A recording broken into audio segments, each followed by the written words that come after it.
And welcome back, Stephen Mehler. Thank you for coming on with us here at Red Ice Radio again. We enjoyed having you with us for that roundtable a few months ago. There is much more to your work, of course, so we're looking forward to spending some of your time talking about this today. By the way, I hope the tour went well also. Thank you, Henrik. It did very well, and I'm very glad to be able to speak to you and the audience today, because it was that roundtable interview that you did with all of us that enabled us to get a group of people that came. We actually had a Red Ice group with us on tour, so awesome. We were very pleased. Yes. Thank you for everyone who took the time and attended, and I hope you had a good time as well. Thanks, guys. They did, and they were great, and typical of your type of audience, were very well informed and were great members of the tour. Excellent. Very glad to hear that. So new stuff found out. I heard some things you managed to piece together on this tour, and of course, as we talked about it, access to some of the sites was a big advantage, I guess, as well this time, right? Yes. This was the 14th tour I've done in the last 20 years, but far and away this was the best. We have now access to sites that we have not taken tour groups before, a place like the Serapeum, which we can discuss in detail, and so-called Middle Kingdom pyramid sites, which we took everybody to.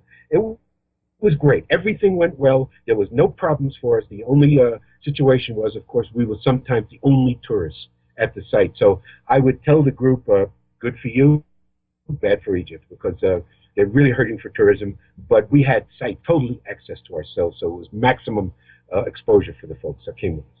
Very good.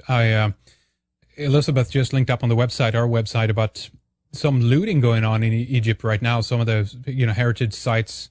Some folks down there are talking about like 70% of certain sites being gone.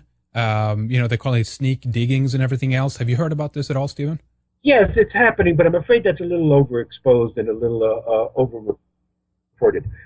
This is something that has gone on in Egypt for many, many years, illegal antiquities gathering and looting, etc. It has increased since the revolution, there's no doubt.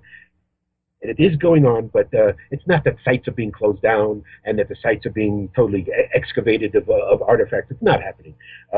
Again, this type of thing has happened before. It happened after the revolution, and right now Egypt is in a tense situation, particularly today. And so these things are going on, but it's being over-reported by the press. It's not as bad as people are making out, and we had no problem at our site.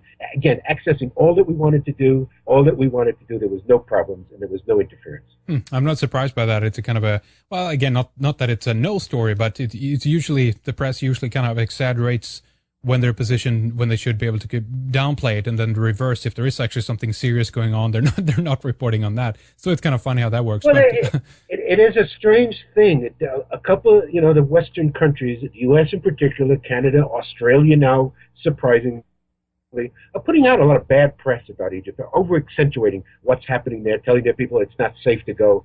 And, one of the reasons we came on with you before and why I'm here today is to tell people that Egypt is safe, no matter what they're reading, what's going on today. The tourists are not getting bothered. This is something that's happening between the Egyptian people. Again, none of our group was ever harassed at any of the sites. There was never any danger for anyone in our group. There is no danger. Egypt needs tourism, and so we're letting people know the sites are safe. There's a whole bunch of tours that are scheduled by the Kemet School, which we'll talk about, the website and everything, for this fall. And I would advise everyone to please go and don't be scared off by press rumors, because Egypt is safe. Very good. So what did you guys learn about the Serapeum? Let's talk about that a little bit, and maybe you can remind us about some of the stuff that we talked about last time. This just incredible site with obvious signs of technology, advanced technology being used to cut some of these major stones and everything. Were you guys actually down there this time then? Did you manage to go down into it? Yes, sir, we did. We actually spent 2 hours in the Serapeum, which actually an hour and a half, close to 2 hours, which seemed like 20 minutes because of the energy down there. Yeah. And this was the first time taking a whole group, which was amazing.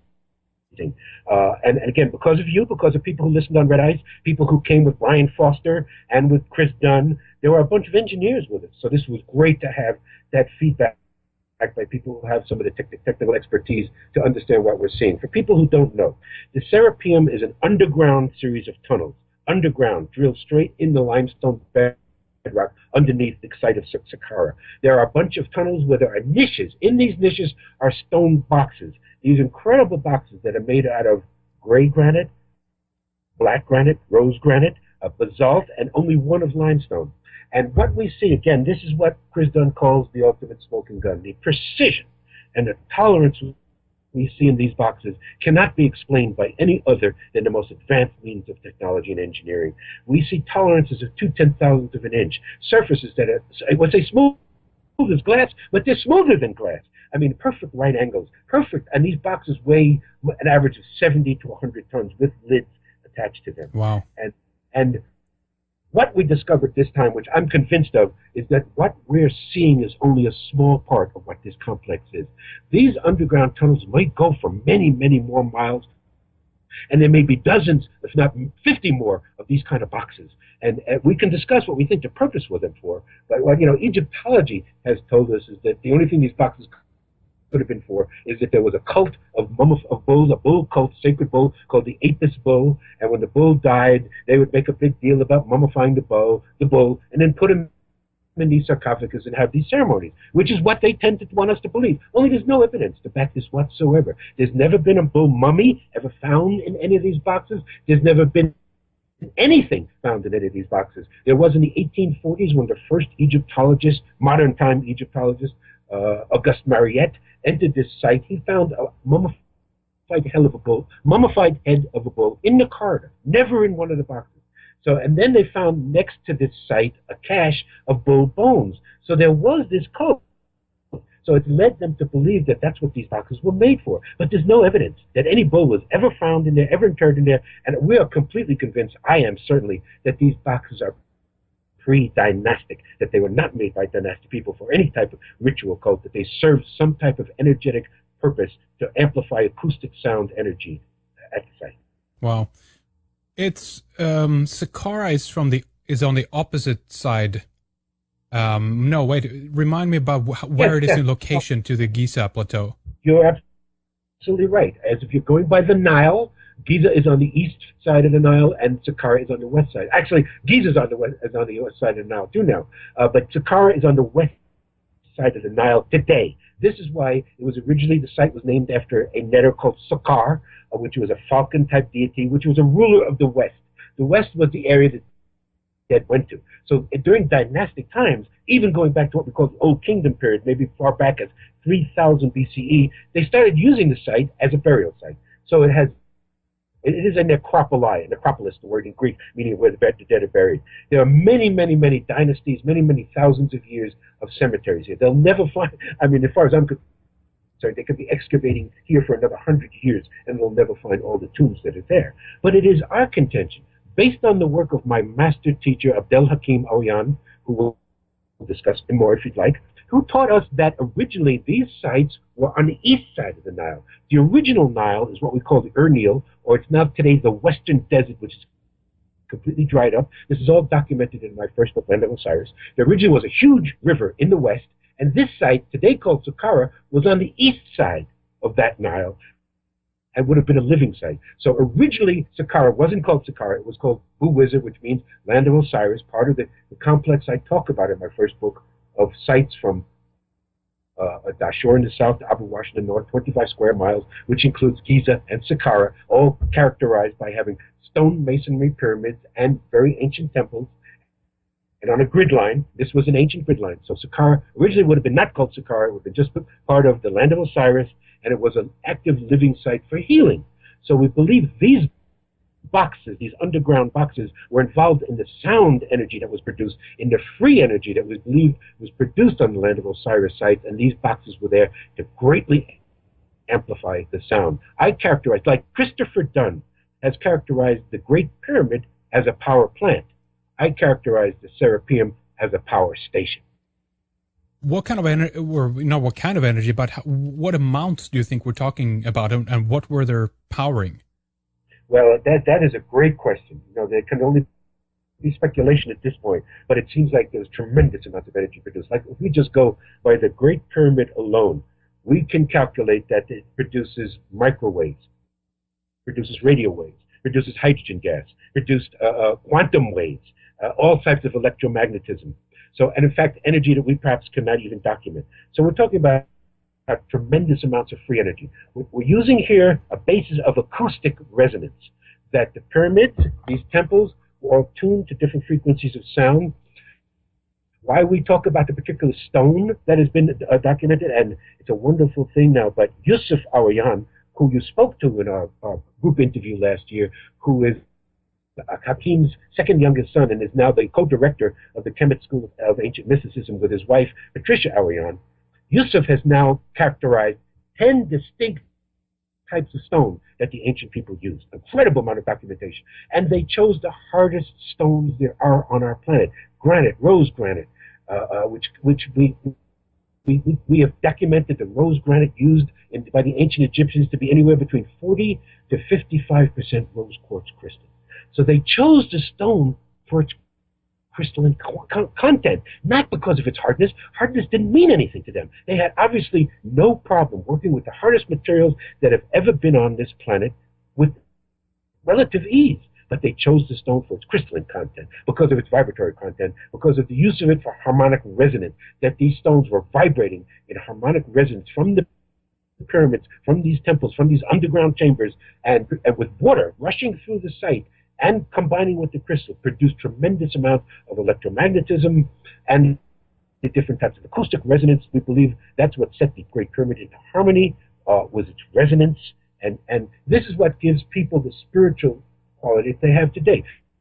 We go into the Great Pyramid, like with our group, we had the pyramid for 2 hours to ourselves. We had all 3 chambers of the Great Pyramid open, which has never happened before that I've been inside the Great Pyramid, including the subterranean chamber, the Queen's chamber, and the so-called King's chamber. And all our group got to go in there. Brian Foster actually took video down in the sub-chamber, which is going to be amazing to see. Yes. So we had it all open to us, and people still have that spiritual experience. And we go in there. Gary Evans, who's a master at this understanding of toning, of using sound, of using sound and resonance to raise one's own consciousness. Gary led us in toning in the Great Pyramid, and everybody has an experience. Why? Because the pyramid is still vibrating. It is still vibrating and producing infrasound, and it is that infrasound which causes us to have that spiritual effect that people have when they go into the Great Pyramid. So it's still producing sound today, no longer a functioning power plant. We can discuss how that ended, because that's key to our major discussion, but still produces infrasound, still a coupled oscillator, like Chris Dunn talks about. A coupled oscillator is a device that is vibrating in harmonic resonance with an already vibrating source. The already vibrating source that the Great Pyramid resonates to is the Earth itself, the Schumann resonance. So the Great Pyramid is a harmonic of the Schumann resonance still today. So if the power plant is not functioning at full capacity anymore, the vibratory properties that you've been mentioning in terms of the acoustics and everything else, is that also kind of working on half capacity, or is it still just 100% exactly as it was originally? What do you think? No, that's a great question. I would say I couldn't put a number on it, but not full capacity, no. To have the maximum effect, of course, the pyramid would have had to been fully functioning. All the pyramids would be vibrating in resonance. The water would still be actively flowing. There is still water flowing under the Giza Plateau. It's very interesting. I used to tell people before, when Zaki Hawass was in power from the early 80s to 2011 when he was deposed, he was constantly having projects of pumping water out of the Giza Plateau. Every time people would come there, there'd be these great pumps, and he'd be pumping water out. And of course, people go, oh, he's just trying to find tombs. He's just trying to find evidence. Well, he was, but it was continually trying to get the water out so they could get down there. And they never were able to get it all out. So the water still is coming in. So it's still functioning that way. But as your question said, it could be 100%. It would have been 100% still functioning, full total grid system, meaning from Upper Wash in the north to Dashur in the south, with the water in residence. Hasn't been doing that for over 10,000 years. So it's not producing the effect. No, 50%, 60%. I couldn't put a number on it, but it's certainly not 100. That's a fresh water source? Is that something that folks in the area actually are utilizing with wells or something like that also?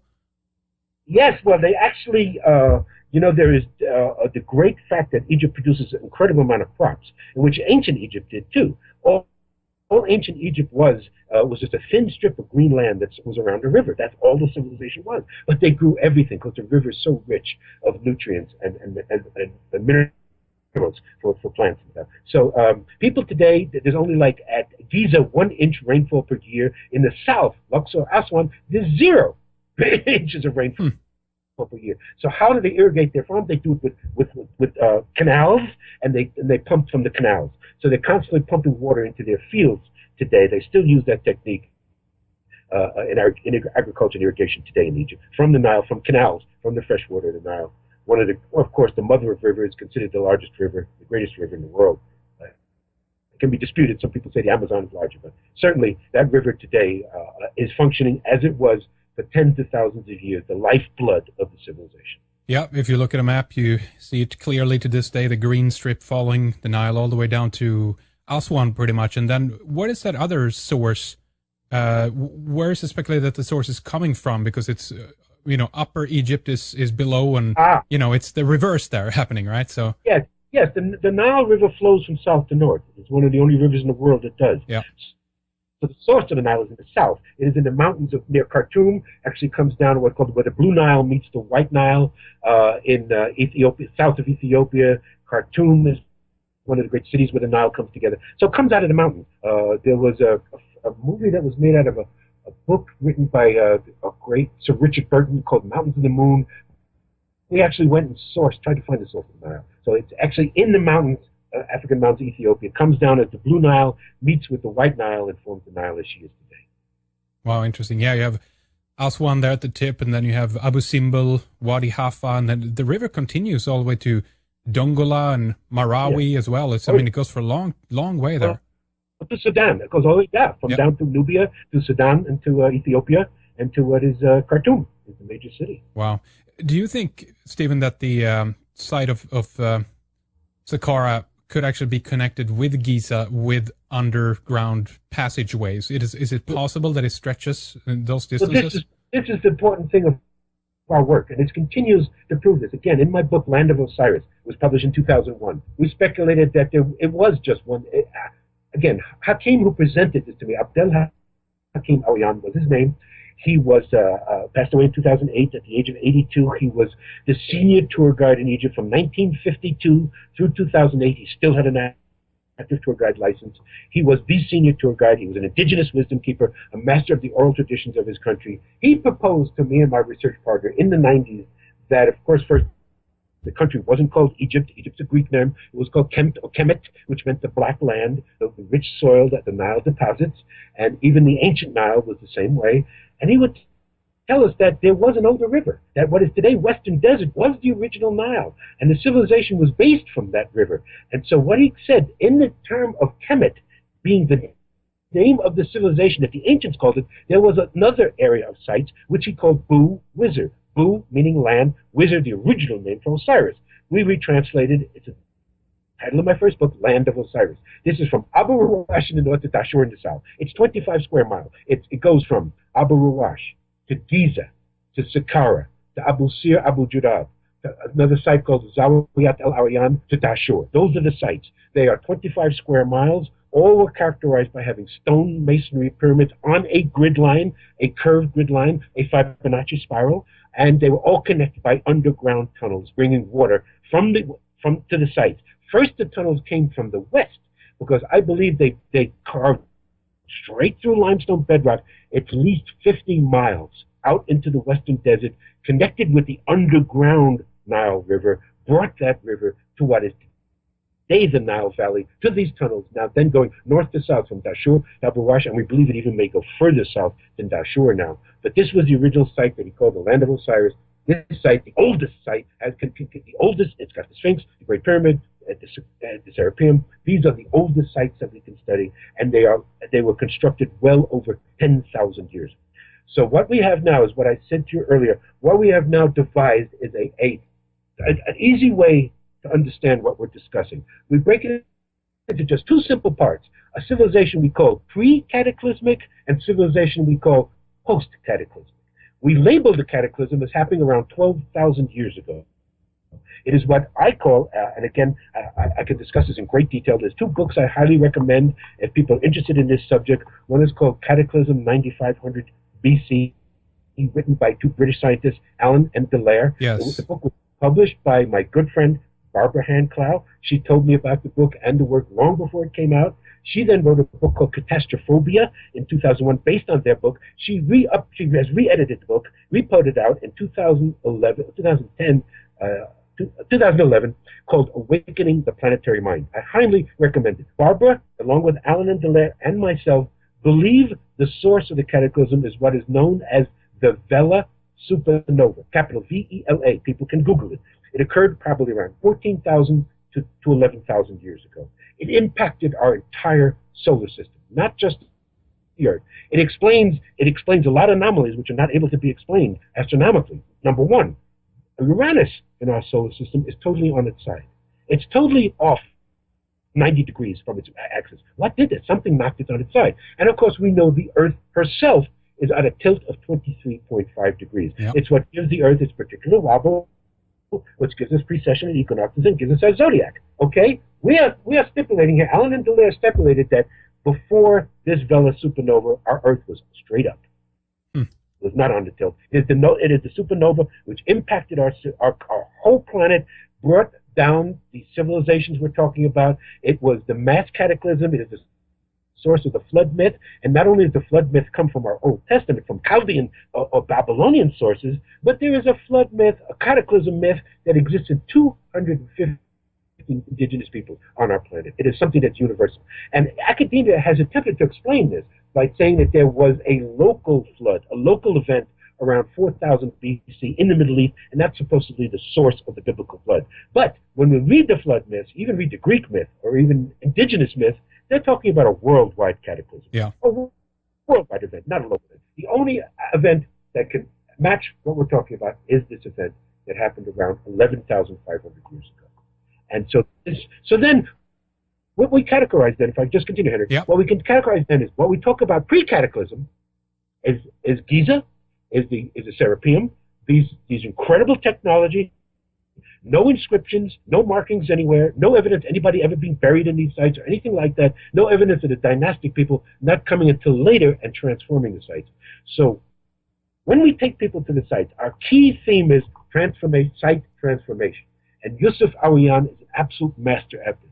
Taking them, I can show you a box, which they will say is sarcophagus, but there's no inscriptions on it, nothing to link it to any dynastic period, and it's perfect precision, 2/10,000ths of an inch tolerance, perfect right angles. Then right next to it, we can show you another box where something's been scribbled on, and we can say, oh, this is where the dynastic people came in and attempted to transform the site, and they put their glyphs on it. We can show from every period in Egyptian history, even going back from the Old Kingdom to the Middle Kingdom to the New Kingdom. Ancient Egypt becomes an anomaly. It does not fit the normal pattern of what you would call Darwinian linear evolution, which means things progress from the primitive to the complex. Egypt is the reverse. You go back to if you just look at the dynastic people, Old Kingdom, you have the most beautiful structures, the most beautiful glyphs, the most beautiful jewelry, the paintings, beautiful things. Then you go forward and it degenerates until you have what we call certain Renaissance periods. In the Middle Kingdom, there was the 12th dynasty. They attempted to emulate the Old Kingdom, so they tried to refine their work, go back to what was the Old Kingdom. Well, then we go to the New Kingdom. It then degenerates, but you have the 18th dynasty of the New Kingdom, and it's another Renaissance. They also want to go back to the Old Kingdom and go back to the older ways. But what do we see, Henrik? When we really observe the Old Kingdom, they too were trying to imitate and try to identify with the previous time period, which was the pre-cataclysmic ancient Kemet, which was before dynasty, which is over 10,000 years. And it's easy for us now to be able to show this at the sites. Every site we can take you to, we can show you pre-cataclysm and post-cataclysm. And we can point to site transformation that started from the Old Kingdom, from the very beginning, the so-called dynastic period, all the way to the end, to the Roman period. We can show you Roman temples where they took rose quartz granite pillars out of ancient Comitian temples and put them in the Roman temple, where they used Carrara marble, which was Romans were used for, but they used also Comitian marble, which is different and much older. So we can show that every culture that came into Egypt from 5,000 years ago attempted to transform the sites, attempted to identify themselves with the ancient Comitians and put their cultural identity on the stream, so that there is a stream that we can point to, continually transformation of the sites for at least 10,000 years. Absolutely fascinating. I've not actually heard, despite being familiar with the Dallaire's work and Barbara and Chloe we talked about many times, but the Vela supernova, I have actually not heard about that before. That's very interesting. It places it right in that timeline, of course. Is that primarily why, because of the timing of the supernova, or is there Yes. other things involved? Yes, in it? I think it is the timing and the effect. The fact that this, even the way there is a Greek myth that Allen and Dallaire use in their book, a myth of Phaeton, which the Greeks talked Yes. about. A dragon came out of the sky. Yep. Well, they're actually describing it, and it would have looked that way, that there would have been streaks of fire actually going across the sky because of this tremendous effect. I mean, I would estimate, Henrik, that maybe anywhere from 75 to 90% of all humanity perished. So we, speaking here today, are the ancestors of the 10% that survived. And this is why Barbara Clow, going to one of her favorites, Barbara also, I don't know if you've ever interviewed her, but she's a great. Oh, we have many times, yeah. Yes, we have. Well, Barbara has a master's in psychology. I don't know if you're aware of that. And she was also a big fan of Immanuel Velikovsky, who was a student of Freud. Immanuel Velikovsky wrote two very significant books in the 50s, Ages in Collision and Worlds in Chaos, where he talked about perhaps Venus, an explosion of Venus, but he talked about the fact that our solar system had been impacted, and he pointed to a supernova. He didn't identify it then, but it was he that put a lot of other people on it. There's many astrophysicists who have identified it, but it is in the current book, if you have not read it, Awakening the Planetary Mind, where she really pinpoints it as the Vela supernova. Absolutely fascinating. So think about this, no zodiac before this time, before 11,500 years ago or so. Yes, and I would tell people, if they want to have a little discussion on this, again, my dear friend Brian Foster, who you've interviewed and who have been great close friends on Facebook for over 2 years, but had never met at JFK Airport for the first time and had a wonderful time in Egypt together. I recommend this site for folks. It's www.hiddenincatours.com. hiddenincavavideos.com. Ryan took a great series of videos there. He posted one where I'm actually having this discussion at the Zodiac at the Temple of Dendara on the wall, which is a copy. The original is in the basement of the Louvre. It was taken by Napoleon and the French, but even the copy shows it. What I show, I can tell you what I'm pointing to people, and they can go see the video. The great R.A. Schwaller-de-Lubitsch, who was an Alsatian mathematician, philosopher, who John Anthony West today, and I'm sure you probably have interviewed him, yes, is the greatest proponent of the teachings of Schwaller. Schwaller was the first one to look at the zodiac and say that there was something strange about it, that it was pointing to the fact that, one, he said it was a copy of a much older zodiac, and something important was indicated in the zodiac. He, being a mathematician, of course, he worked on all sorts of angles, connections. The astrological science of Cancer has a very specific position in the zodiac of Dendara. It forms all sorts of different angles and connections to other things, and in studying that, Schwaller was convinced that the zodiac is saying, one, itself was based on a much older zodiac, and two, was saying that the zodiac started during the age of Cancer, which would be around 8,000 BCE.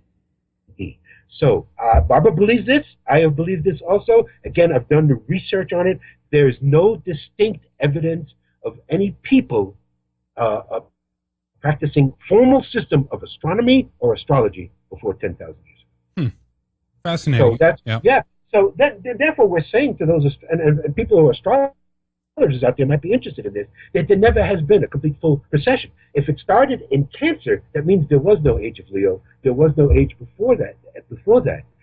They calculate like it's been a full precession, like it's gone back 12. But if it started in the age of Cancer, that negates the theory that a lot of people have that the Sphinx represents the astrological time of Virgo, right, with a woman's head and a lion's body. We absolutely dispute that.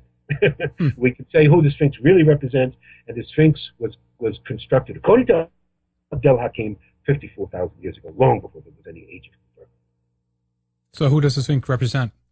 The Sphinx represents the Great Mother. To the ancient Cometians, who were matriarchal, they not exactly said feminine and masculine were equal. To these ancient people, the feminine was a little more superior. The feminine was the source of energy. So they used the characteristic of, we're not going to say goddess, because it's incorrect, because people understand these things as god or goddess. The term is nectar, usually spelled N-E-T-E-R. We put the E's in there because there were no signs for vowels. It's usually just the glyph for N-T-R, nectar. And it was translated from Champollion to Fudge of the British Museum as meaning god or goddess. So that's why everybody thinks the ancient Egyptians were polytheistic and worshipped hundreds of gods and goddesses.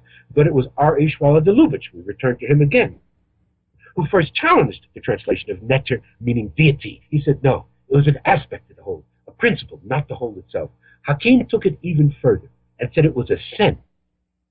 He would tell us that we are innately born with 360 senses.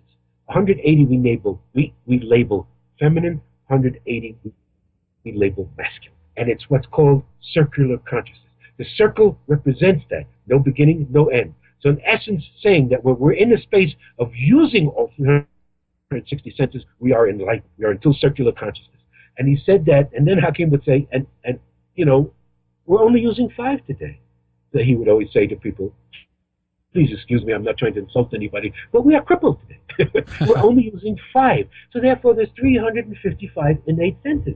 And these senses became what we think are deities. They're aspects of when I'm talking about Hathor, Horus, Osiris, Jehuti, these are principles. They are not deities. They were not originally understood to be the whole, God as we understand God, but to be an aspect of the whole. And there again, we have the concept of as above, so below. Above, within. You cannot have God without if you don't have God within. So the idea is these senses are within us. We activate these senses at the sites because each site is dedicated to a different sense, a different meter, a temple of Hathor, a temple of Osiris. Each one of those is supposed to activate that energy within you. That's the experience that people have at the site. That's why we labeled our tour the Techno Spiritual Tour. We had Chris Dunn. We had the engineers with it to look at the spiritual aspect of the technical aspect of the engineering, but then being there, meditating, as Hakim would say, and Hakim was a master at teaching from both sides of the brain. He was the best I ever knew. I emulate him as best I can to try to have someone to think from both sides of the brain and have a total experience. Therefore, when you're there and you connect with the energy of Osiris at his temple at Abydos, at Isis at her temple at Philae. That energy activates within you, and that becomes the consciousness race.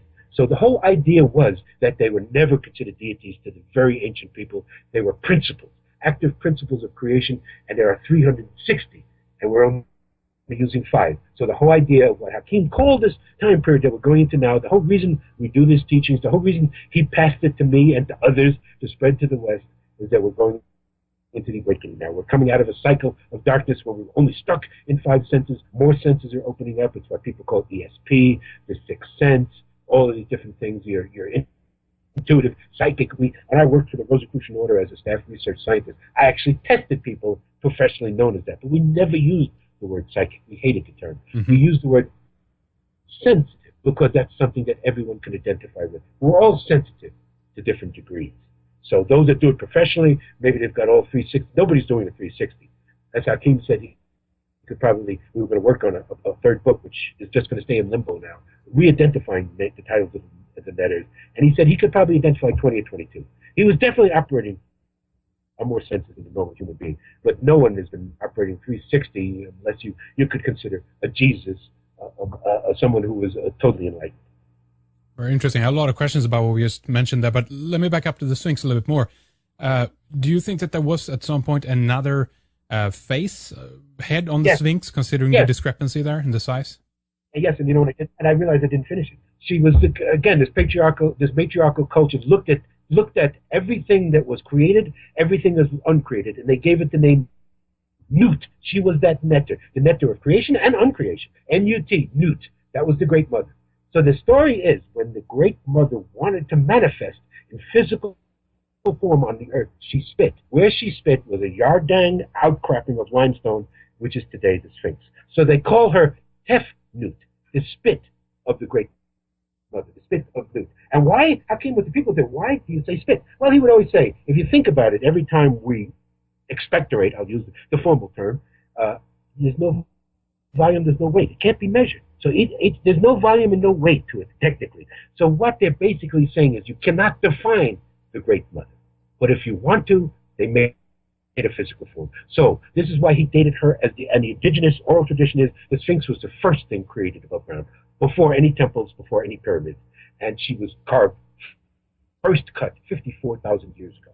And so she represents the spit of the Great Mother, an aspect of the Great Mother, and was always seen that way. There were attempts in later dynasties, particularly again in this 18th dynasty, as Egypt is becoming more patriarchal, more influenced by the patriarchal cultures around it, like Greece, like Rome, like Persia, that it been, and of course then like Judaism, it eventually becomes patriarchal with Islam, and Christianity then Islam. But it's becoming more matriarchal. So there was an attempt to masculize the Sphinx in the 18th dynasty. So yes, I say the head of the Sphinx as it is today was recarved many times. We don't know how many times.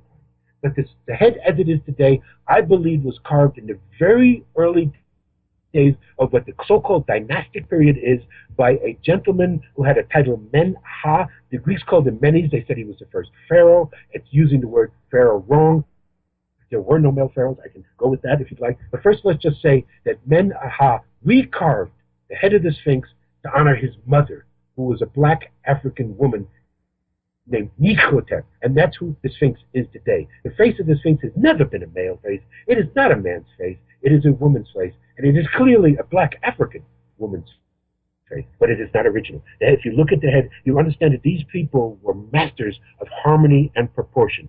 You look at the head of the Sphinx today, and she's totally out of proportion with the body. Yeah. So it has been recarved back many times, and the erosion on the head of the Sphinx is different than the head of the body that can prove that. So the head of the Sphinx today is a woman's head. It is a woman's face like it's always supposed to have been, but it's not original. The original head of the Sphinx would be like, if people know some of the Neters that we're talking about, the so-called goddesses, Sekhmet or Mut or Defnut herself, if you've ever seen a depiction, anybody can Google that. It's usually a lioness human face combination. Yeah, that's right. Like Sekhmet. Yeah. That was the original face. Tell us the age again. Did I hear 54,000 years ago? Hakim claimed, using a rough estimate of 54,000 years, he claimed that when the sun rises today, it's 20 degrees off than what it would have been before. So he uses 10 degrees to represent precessional age. 26 by 2 times 2 is roughly 52. So he uses an estimate of 54,000 years when it was first carved, because it is not facing where she originally was facing. She would have been facing the cyclical rising of Sirius. When the Sphinx was originally carved, she was exactly facing Sirius when it rose at the end of July. So if someone can come up with a computer program, but here's the point where we've had a lot of people working with computer programs. The fact, again, happens with this cataclysm that the Earth over 10,000 years ago, the sky is very different. This is why I'm not a fan of the field which is known as archaeoastronomy, right, which a lot of people are liking to identify, and this will go back to my point we discussed before, certain sites with different constellations. It works only post-cataclysm. As Barbara Clow has mentioned, as I say also, after the cataclysmic event, which is why she originally termed her book Catastrophobia. She said those 10% or whoever that survived the cataclysm carried a phobia, carried a fear of catastrophe, of cataclysm, and that has pervaded our civilizations ever since. Therefore, they had to invent astronomy and astrology to watch the skies, to predict solstices, equinoxes, and be able to know if another invader was coming. So therefore, I say any site that is oriented to solstices, equinoxes, and to constellations is post-cataclysmic. And I say the sites like Giza, like Saqqara, like Abu Sir are pre-cataclysmic and are not oriented to any constellations. So the first thing that Hakim always told us, when the Great Pyramid was aligned, the only astronomical point was what was the pole star. And he said the pole star, when the Great Pyramid was aligned, was Polaris. Polaris is about to become our pole star again. So if you go back again, a precessional year, which the dynastic Egyptians called a great year, 26,000 years approximately, that would have been when the Great Pyramid was aligned. Very interesting. I want to ask you more about this. The zodiac, as some prominent psychologists has pointed out, Jung and Freud kind of shows that the zodiac is part of the archetypal energies of mankind, pretty much. That the Greek gods is a reflection of these powerful principles within the human psyche. But again, if we go back to this point, if this only is about 10,000 years ago or so, then that means that this event, the catastrophe, had a massive impact on our consciousness and probably transformed it in a way that it's changed so much potentially, Stephen, that we don't even know what it was like before that time to be alive as a human being. Again, exactly right. And again, it was Immanuel Velikovsky, to his credit, who first looked at that, who first looked at the of what we call the modern civilization, the last 10,000 years, at least the last 5 to 8,000 years of recorded of history of evidence of civilization. He claimed it was obvious that there was a phobia, that humans were operating with a fear, a collective fear. Again, he was a Freudian, of course, so he psychoanalyzed humanity. And Barbara, being a student of Velikovsky, took up on that, saying that it is obvious. And it seems that way, that human behavior in the last 8,000 years has definitely oriented that way, to try to predict, to try to be secure, something, to have a little fear in our background. And it is a universal fact, as we've seen in the last couple of years, whenever there is a catastrophe, a cataclysm around the world, like Fukushima, like the tsunami, everybody reacts. Everybody feels something. We want to, everybody's willing then, even if they're poor, to donate to Red Cross, they want to do something. Everybody wanted to rush down to Katrina in New Orleans to help the people. There is that universal fact that we all react to a cataclysm with wanting to help, with that, oh my God, it's terrible. We have that collective fear. We do. Yeah, I agree. Exactly. There's something there. How would you, is there any way that we can try to begin to understand what the level of consciousness was before this? And I mean, again, we can talk about the 360 aspect that you mentioned, but it feels to me, and evidence seems to be suggesting, that we've been capped in some way.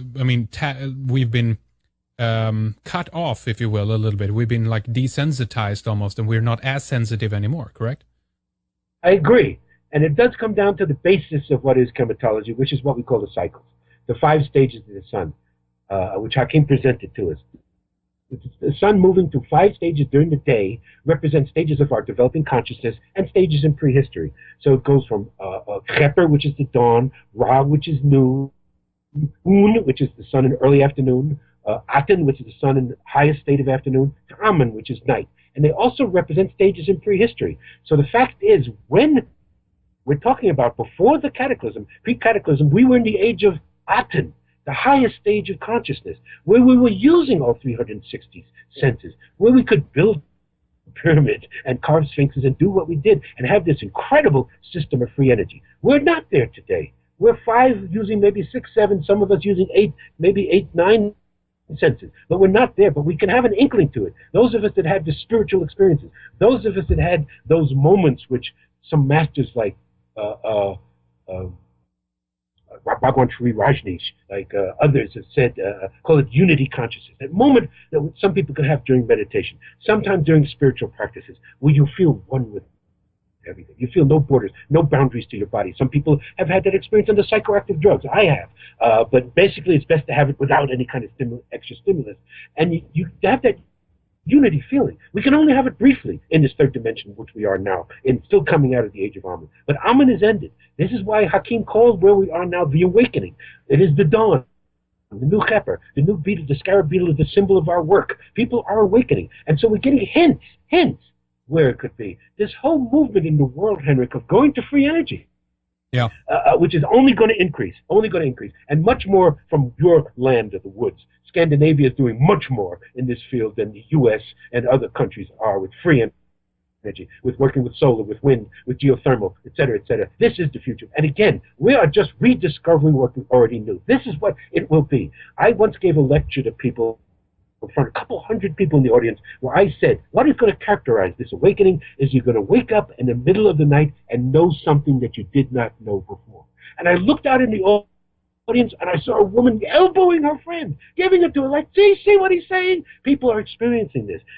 I'm sure you get it from people who call you up, from people who respond to the guests you have. Say, oh, thank you for this guest. It really opened up something in me. Blah, blah, blah. All of that is sure. all of what you're doing, all of what I'm doing are part of the awakening. We're here now to try to bring back this consciousness, the awakening. So it is. But to say, could we remember what it was to be in 360? Only a Jesus, only a Moses, only a Muhammad, only a Bhagwan Sri Rajneesh, only those that claim that they're enlightened could even have the greatest hint of what it does. But I see inklings of it all the time, Henrik, where I see, and to me, the future, of course, is in the youth. We've done our part. We're now the teachers, are now moved into the elder status, and we're now working for the young to come along. But I see the youth now thinking more holistically. This is why gay marriage has gone over in the United States. Why no longer, because young people, the same thing with something like doing away with prohibition of marijuana. These things may not seem to be related, but they are bringing this. This is the sign of the awakening, that people now, especially the younger people in all different countries, are thinking globally. They're not thinking borders. They're not thinking nationalistically. They love of their country, but they're thinking now we are a human race. We are a human tribe. And this is coming to what, this is the sign of what is predicted is going to happen. When this type of consciousness comes in little by little, it's going to take a while, but we're on that path. And what Hakim left this plane supremely convinced that this was going to happen. Nothing could stop the dawn. Nothing's going to stop the change in the cycle. The powers that be, what some type people call the global elite, are trying to hold on desperately to their little power bases. This is why the world is exploding today. All countries. I mean, I just go on the news today, in Brazil, in Turkey, now Egypt is exploding again. I mean, countries all around the world are saying enough is enough. This is a world planet. We're a world people. It should be for all of us. And so this is the sign we see, and that the senses are opening, that we are heading back in that direction. All right. Well, let's take a short break here, Stephen. We're going to continue talking more in the second, of course. But please give us your website, or if there's several websites, if you want to get out. And I want you to talk about your book titles as well, and if there's something you obviously recommend for newcomers to work. And then, are you working on something new in terms of book format as well, Stephen? I think not. Like I said, when Hakim was still alive, we were working on a third book. My two books that I wrote with him are The Land of Osiris, published in 2001, Adventures Unlimited Press. Second book is called From Light into Darkness, The Evolution of Religion in Ancient Egypt, which was published 2005 by Adventures Unlimited Press. But along the way, when we were working on retranslating the letters, he stopped, and he said to me, we're just doing what the Greeks were doing. So I'm going to leave it perhaps to his son, Yusuf Awiyan, to write the next book. But the website that people should look for is the Kemet School of Ancient Mysticism, www.kemetology, KEMITOLOGY.com. That has all the tours listed that we're going to be doing another tour next April. It has all the work about Hakim on there. My books are listed on there, and as well as Brian Foster's website, www.hiddeninca. They're reading what's going on today. The tourists are not getting bothered. This is something that's happening between the Egyptian people. Again, none of our group was ever harassed at any of the sites. There was never any danger for anyone in our group. There is no danger. Egypt needs tourism, and so we're letting people know the sites are safe. There's a whole bunch of tours that are scheduled by the Kemet School, which we'll talk about, the website and everything, for this fall. And I would advise everyone to please go and don't be scared off by press rumors, because Egypt is safe. Very good. So what did you guys learn about the Serapeum? Let's talk about that a little bit, and maybe you can remind us about some of the stuff that we talked about last time. This just incredible site with obvious signs of technology, advanced technology being used to cut some of these major stones and everything. Were you guys actually down there this time then? Did you manage to go down into it? Yes, sir, we did. We actually spent 2 hours in the Serapeum, which actually an hour and a half, close to 2 hours, which seemed like 20 minutes because of the energy down there. Yeah. And this was the first time taking a whole group, which was amazing. And again, because of you, because of people who listened on Red Ice, people who came with Brian Foster and with Chris Dunn, there were a bunch of engineers with us. So this was great to have that feedback by people who have some of the technical expertise to understand what we're seeing. For people who don't know, the Serapeum is an underground series of tunnels, underground, drilled straight in the limestone bedrock underneath the site of Saqqara. There are a bunch of tunnels where there are niches. In these niches are stone boxes, these incredible boxes that are made out of gray granite, black granite, rose granite, basalt, and only one of limestone. And what we see, again, this is what pre-dynastic, that they were not made by dynastic people for any type of ritual cult, that they served some type of energetic purpose to amplify acoustic sound energy at the site. Wow. It's Saqqara is on the opposite side. No, wait. Remind me about where it is in location to the Giza Plateau. You're absolutely right. As if you're going by the Nile, Giza is on the east side of the Nile, and Saqqara is on the west side. Actually, Giza is on the west side of the Nile too now, but Saqqara is on the west side of the Nile today. This is why it was originally, the site was named after a netter called Saqqar, which was a falcon-type deity, which was a ruler of the west. The west was the area that dead went to. So during dynastic times, even going back to what we call the Old Kingdom period, maybe far back as 3000 BCE, they started using the site as a burial site. So it is a necropoli, necropolis, the word in Greek, meaning where the dead are buried. There are many, many, many dynasties, many, many thousands of years of cemeteries here. They'll never find, I mean, as far as I'm concerned, they could be excavating here for another 100 years, and they'll never find all the tombs that are there. But it is our contention, based on the work of my master teacher, Abdel Hakim Oyan, who will discuss more if you'd like, who taught us that originally these sites were on the east side of the Nile. The original Nile is what we call the Ur-Nile, or it's now today the Western Desert, which is completely dried up. This is all documented in my first book, Land of Osiris. There originally was a huge river in the west, and this site, today called Saqqara, was on the east side of that Nile and would have been a living site. So originally it came with us. Very good. Elizabeth just linked up on the website, our website, about some looting going on in Egypt right now. Some of the heritage sites, some folks down there are talking about like 70% of certain sites being gone.